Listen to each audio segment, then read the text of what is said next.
Hello everybody, मेरा नाम है Shipra Tiwari and I am the biology educator of you people. कैसे हैं आप लोग? बढ़िया, शानदार, जबरदस्त होंगे। आज की कहानी जो मुझे सुनानी, आपको सुनना है शिप्रा मैम की ज़बानी। और आज हम वो 25 सवाल करने वाले हैं जो कि काफ़ी सालों से बार बार रिपीट होते हुए आए हैं। और यकीन मानो बच्चों कि इस बार नीट 2025 के एग्जामिनेशन में इसमें से आपको काफ़ी सवाल देखने के लिए मिलने वाले हैं।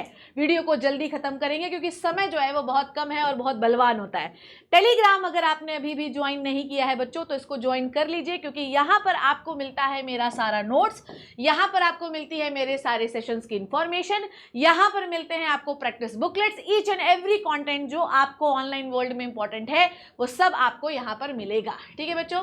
सो प्यारे बच्चों, जो पहला सवाल है वो है आपका मैच द कॉलम से। मेरी बात को ध्यान से सुनिएगा और बेहतरीन तरीके से इसको गुनिएगा। तो पहला सवाल आपको दिखाई दे रहा होगा, आई होप कि आप इसको समझ गए होंगे।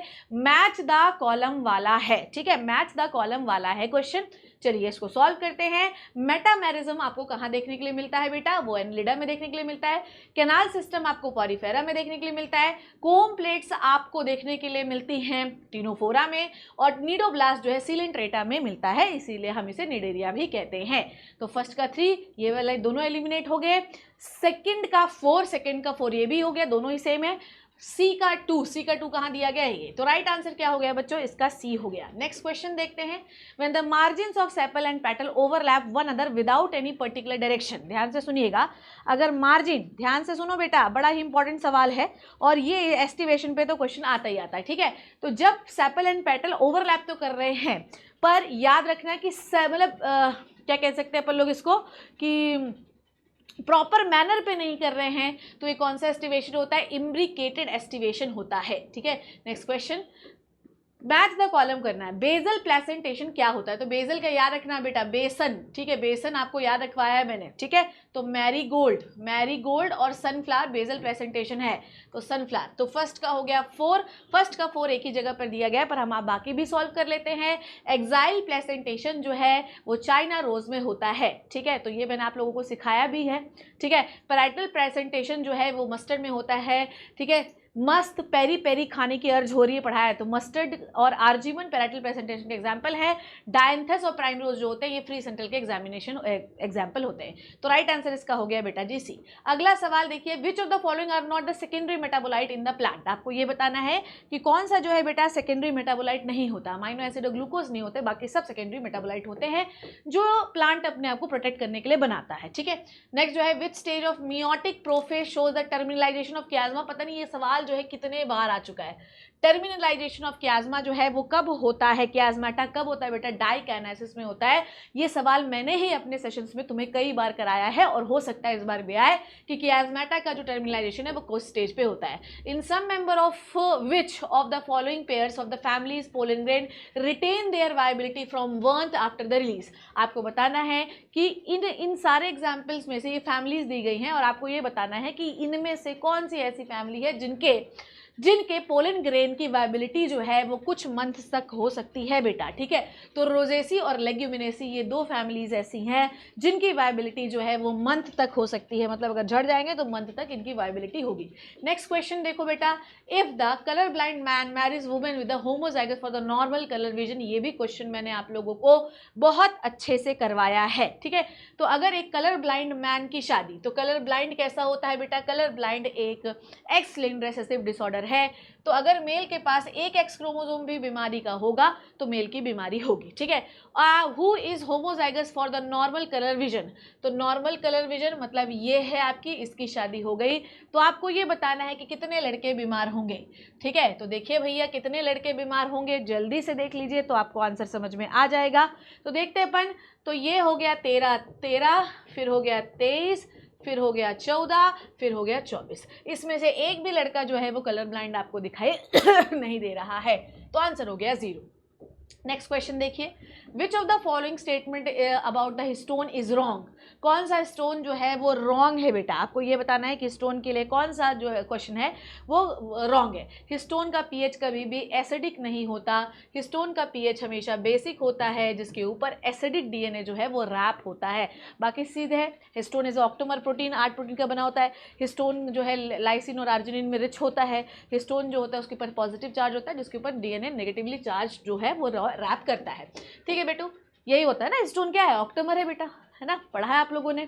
H2A H2B इन सब चीज़ों से मिलके बना हुआ है। ठीक है, फिर आप लोगों ने क्या पढ़ा बेटा कि ये होता है एक बेसिक प्रोटीन, ठीक है, जिसके ऊपर एसिडिक डीएनए रैप करता है, इसके ऊपर पॉजिटिव चार्ज होता है, लाइसिन आर्जिनिन रिच होता है, उसके ऊपर नेगेटिवली चार्ज डीएनए रैप करता है। ठीक है, if adenine make 30% of DNA molecule, what percentage of thymine. तो हमेशा याद रखिए कि एडेनिन के साथ हमेशा डबल बॉन्ड से थाइमिन बॉन्ड जो है बाइंड होता है। ठीक है, अगर एडेनिन 30% है बच्चों तो डेफिनेटली थाइमिन भी 30% ही होगा। 60% खत्म, 100% बेस में 60% गया। अब आपको ये बताना है कि ग्वानिन कितना होगा।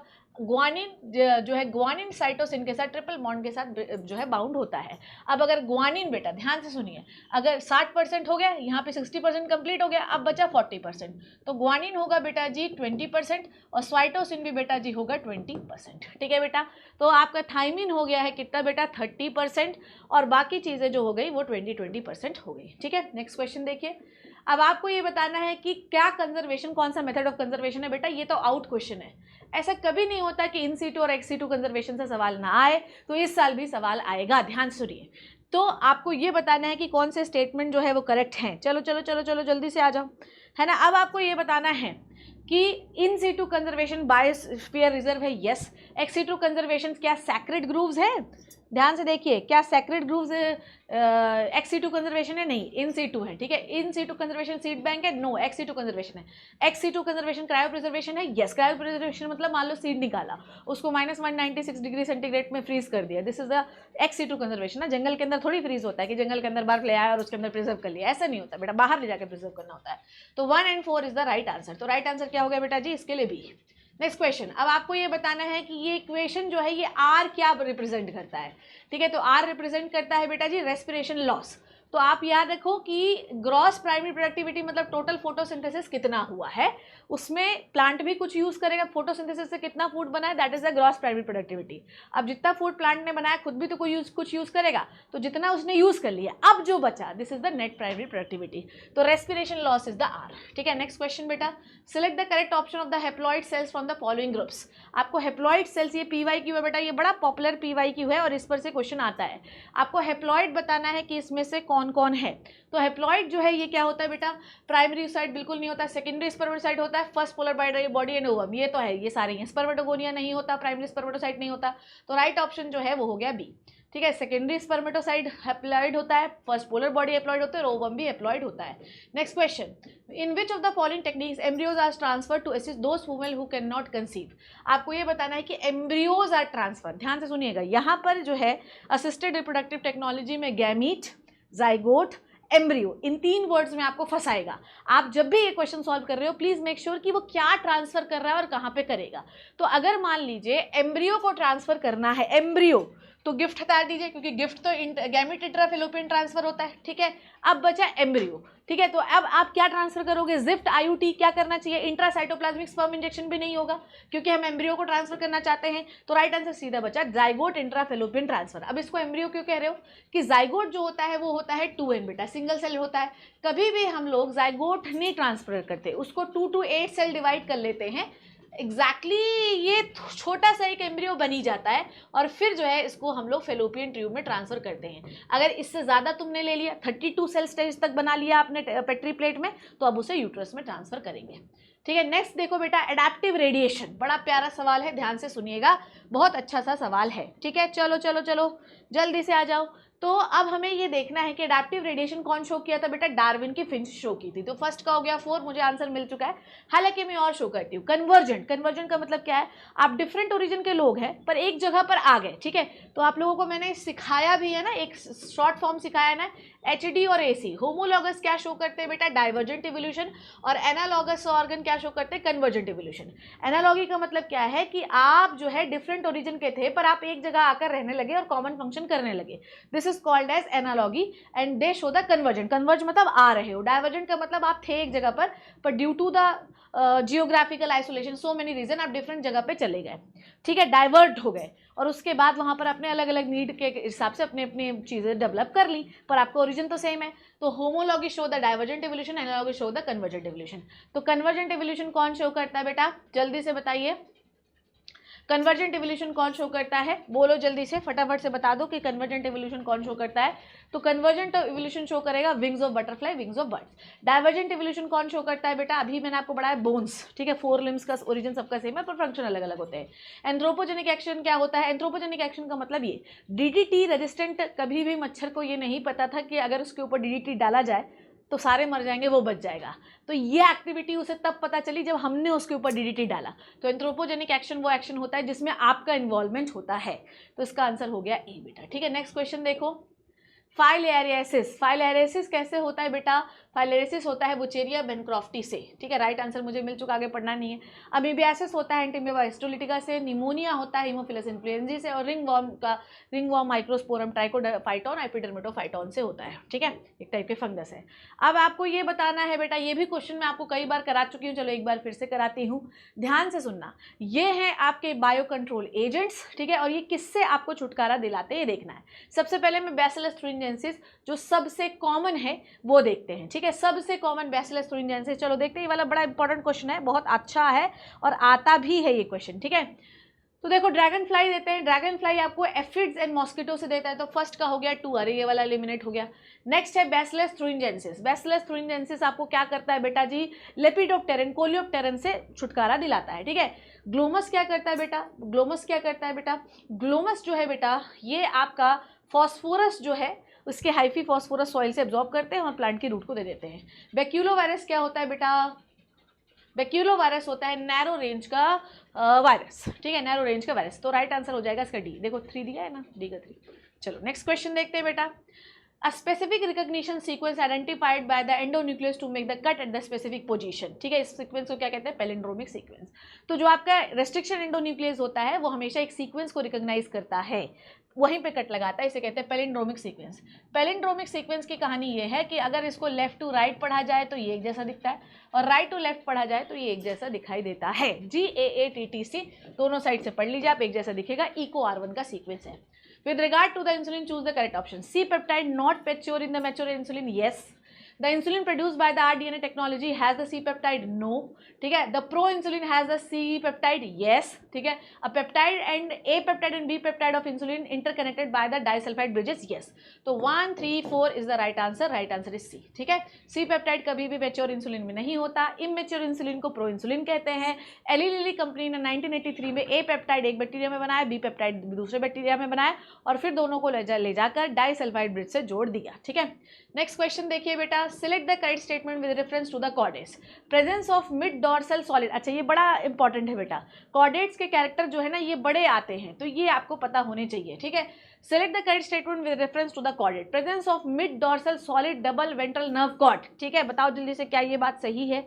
क्या ये बात सही है? बिल्कुल भी सही नहीं है। मिड डॉर्सल होती है पर सॉलिड नहीं होती है, हमारी नर्व कॉर्ड होलो होती है, ठीक है। Presence of the double circulatory system, it is not necessary, ज़रूरी नहीं है कि वो हो, ठीक है, बिल्कुल ज़रूरी नहीं है, सिंगल सर्कुलेशन भी हो सकता है, ठीक है। बोलो बोलो बोलो बोलो, ठीक है, okay. Close circulatory, yes, close circulatory सबके अंदर होगा बेटा, क्लोज सर्कुलेशन सबके होगा। क्या इनके पास पेयर्ड फेरेंजियल गिल स्लिट्स होंगे? यस होंगे, बिल्कुल होते हैं। क्या डॉर्सल हार्ट होता है? नहीं, वेंट्रल हार्ट। Triploblastic pseudocoelomate? नहीं, ट्रिप्लोब्लास्टिक यूसिलोमेट ट्रूसिलोम वाले होते हैं। तो बेटा बी और सी राइट आंसर है, राइट आंसर इज ए, ठीक है। Next question, given below are the two statements. Statement 1, ligament are the dense irregular connective tissue, कभी भी लिगामेंट इरेगुलर टिश्यू नहीं है, लिगामेंट रेगुलर टिश्यू होता है। लिगामेंट के जो फाइबर होते हैं वो बिल्कुल रेगुलरली इस तरीके से अरेंज होते हैं, गलत है ये। Cartilage is the dense regular connective tissue, no no no no, dense नहीं होता ये, ठीक है। बिल्कुल नहीं आता ये। तो भैया जी दोनों ही स्टेटमेंट जो है वो बकवास और फॉल्स हैं। ठीक है, चलिए नेक्स्ट क्वेश्चन देखते हैं। अब ये भी क्वेश्चन हम लोगों ने कर चुका है। अब आपको ये बताना है, select the favourable condition required for the formation of oxyhaemoglobin at the alveoli. देखिए एरिया आप जरूर देखना कि वो किस चीज़ का फॉर्मेशन किस एरिया पे पूछ रहा है। हो सकता है कि वो ऑक्सी हीमोग्लोबिन टिश्यू वाले एरिया में पूछ रहा हो सकता है कि वो एल्वियोलाई वाले एरिया में पूछ रहा है। अगर एल्वियोलाई वाले एरिया में पूछ रहा है तो वहाँ पर ऑक्सीजन का कॉन्सेंट्रेशन क्या होगा बेटा जी, ज़्यादा होगा। ठीक है, तो एल्वियोलाई में क्या होगा, ऑक्सीजन का कॉन्सेंट्रेशन ज़्यादा, CO2 कॉन्सेंट्रेशन कम, less H+ ion, low temperature होगा। अगर यही बात वो लंग्स के लिए करता तो लंग्स में क्या होता है बेटा जी, टेम्परेचर इस जगह पे ज़्यादा होता, pH यहाँ पर कम होता, CO2 का लेवल ज़्यादा होता और ऑक्सीजन का लेवल कम होता। तो ये बात याद रखना है कि वो कौन से लेवल पे पूछ रहा है।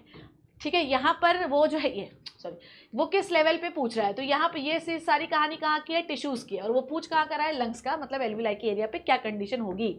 नेक्स्ट कंडीशन जो है बेटा जी, ये भी क्वेश्चन हम लोग जो है कई बार कर चुके हैं, और मतलब ये कई बार हम लोग ये वाला क्वेश्चन जो है, ये तो मैं तुमको ढेर सारी बार ये वाला क्वेश्चन करा चुकी हूँ। चलो एक बार फिर से करते हैं। पी वेव हमको क्या बताती है, डीपोलराइजेशन ऑफ द एट्रिया। तो फर्स्ट का है 4 जो है, ये वाला गया, ये वाला गया। ठीक है, अब देखिए ध्यान से, है ना। अब बी का है 1। ठीक है, QRS कॉम्प्लेक्स हमको डीपोलराइजेशन ऑफ वेंट्रिकल बताता है। टी वेव हमको क्या बताती है बच्चों जी, टी वेव हमको क्या बताती है, फटाफट से बताओ। टी वेव हमको क्या बताती है, टी वेव हमको बताती है रीपोलराइजेशन ऑफ वेंट्रिकल। ठीक है, बिल्कुल। तो टी का फर्स्ट का 2 है। अब लास्ट वाला ऑप्शन देखते हैं, 3 है या 5 है। अब डी जो है वो है बेटा जी रिडक्शन। अगर टी हो गया तो क्या हो गया बेटा जी, रिडक्शन हो गया तो आपको कोरोनरी इस्चीमिया हो गया बेटा। समझ में आई बात, टी वेव का रिडक्शन नहीं होना चाहिए, टी वेव रिड्यूस नहीं हो सकती, कोई भी वेव रिड्यूस नहीं हो सकती। तो right answer is T. Next question देखते हैं बेटा, ग्लाइडिंग जॉइंट्स। कोई बच्चा मुझसे पूछ रहा था कि जॉइंट्स पे को जो है ना, मेरा एक बच्चा है जो ये पूछ रहा था कि जॉइंट्स पे क्वेश्चन बनाइए। बिल्कुल जॉइंट्स पे सवाल आता है। ग्लाइडिंग जॉइंट जो एक दूसरे के ऊपर फिसलते रहते हैं, चलिए भैया बताइए जल्दी से, ग्लाइडिंग जॉइंट कौन से जॉइंट होते हैं जो एक दूसरे पर फिसलते रहते हैं। तो ग्लाइडिंग जॉइंट होते हैं चिट्टी या कलाई, यहाँ पे यहाँ की जो हड्डियां हैं 7-8 ये आपस में फिसलती रहती हैं। हिंज जॉइंट कब्जा जॉइंट होता है, ये कहाँ पाया जाता है बताइए, ये कहाँ पाया जाता है, हिंज जॉइंट कहाँ पर पाया जाएगा, जल्दी से बता दो, सारे बच्चे बता दो। तो हिंज जॉइंट कहाँ पे पाया जाएगा, ये ह्यूमरस और अल्ना के बीच में पाया जाता है, ह्यूमरस और अल्ना के बीच में पाया जाता है। पाइवोट जॉइंट कहाँ होता है बेटा, ध्यान से सुनिए, पाइवोट जॉइंट कहाँ होता है, पाइवोट जॉइंट जो होता है वो होता है एटलस और एक्सिस के बीच में, और सैडल जॉइंट होता है यहाँ carpal and metacarpal of thumb, carpal and metacarpal of thumb. ठीक है, तो राइट आंसर फर्स्ट का हो गया।